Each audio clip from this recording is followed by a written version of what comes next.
When millions in foreign capital move toward Mexico, they don't hit a physical wall. They hit an invisible boundary where global liquidity meets national sovereignty. According to Article 250 of the General Law of Commercial Societies, or LGSM, foreign entities legally constituted abroad possess immediate juridical personality the moment they exist. Article 250 only establishes a formal recognition. The right to actually engage in commerce remains locked behind a secondary regulatory gate. The barrier holding that capital back is entirely textual. It is constructed from the strict mandates of the Foreign Investment Law and the LGSM. Raw foreign capital is legally useless on Mexican soil until it submits to a highly structured, state-mandated transformation process. The first step to piercing this wall is acquiring explicit authorization from the Secretaría de Economía under Articles 17 and 17A of the Foreign Investment Law. To receive this approval, the capital must abandon its abstract global form and be poured into a specific domestic mercantile vessel. This transformation binds the foreign entity to domestic regulators. It localizes the capital, creating a defined legal target that the Mexican state can tax, audit, and regulate. To invest and operate legally, capital must select a precise societal structure, encode its administrative DNA, and run a gauntlet of overlapping state agencies.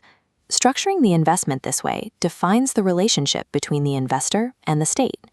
It creates a localized legal presence that acts as both a requirement for regulation and a shield for the capital inside. The LGSM does not allow investors to invent their own corporate rules from scratch. It provides a strict, closed menu of legal forms.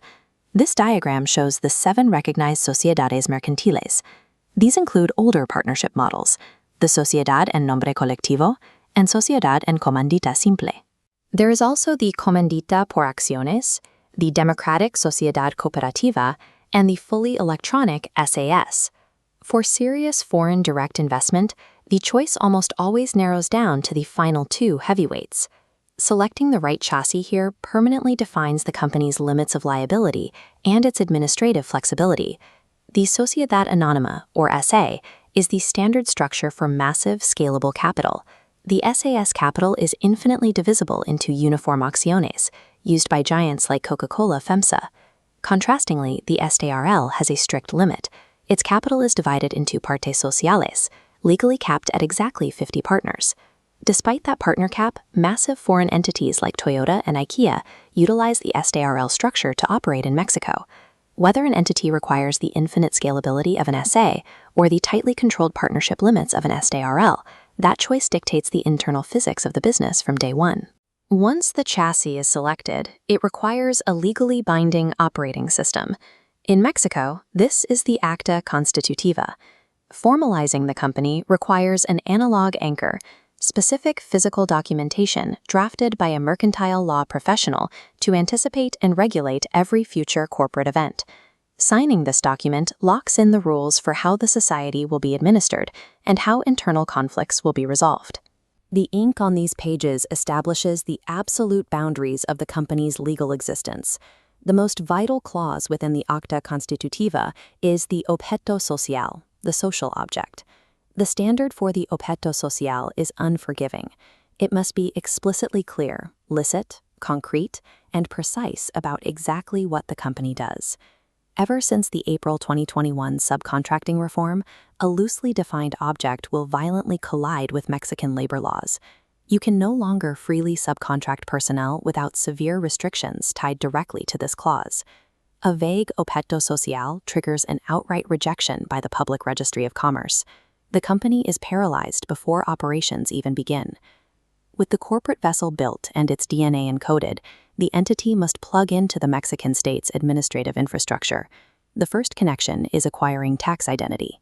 The company must register with the SAT to secure its e-firma, the digital signature required for almost all state interactions. The second connection establishes labor identity.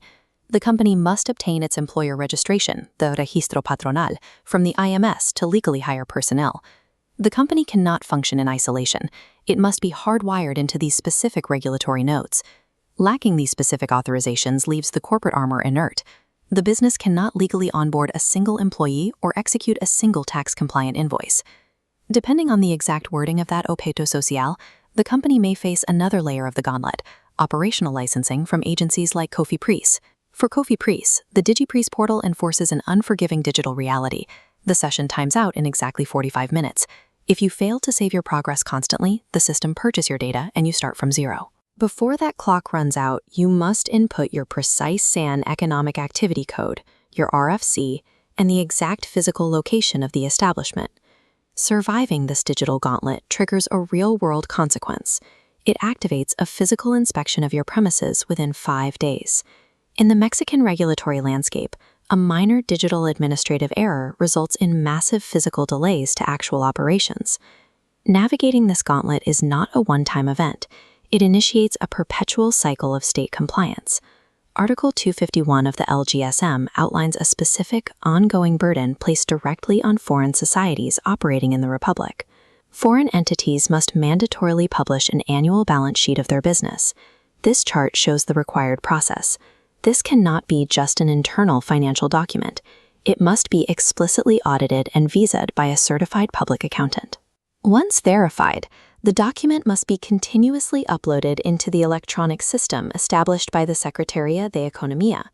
Under Article 50 bis, all assembly convocations and meeting notices must also be transparently published in this exact same electronic system. Foreign investment in Mexico is an active, ongoing legal performance. By selecting the correct corporate chassis and precisely encoding the Acta Constitutiva, investors turn initial regulatory friction into a fortified, profitable reality.